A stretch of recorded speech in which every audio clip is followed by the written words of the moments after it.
In this video, I'll show you how to convert your Android phone into a wireless mouse for your PC.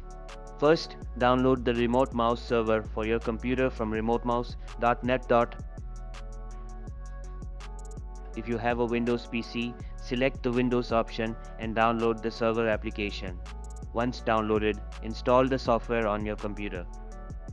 Next, install the Remote Mouse app on your mobile device from the Play Store. Ensure that both your computer and mobile device are connected to the same Wi-Fi network.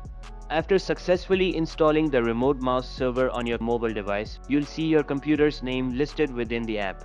If there are multiple computers with the software installed, make sure to select the correct one to connect to. Once connected, you're all set. Here's a demonstration of me using my phone as a wireless mouse. If you found this video helpful, give it a like. For more tech videos like this, subscribe. Catch you later.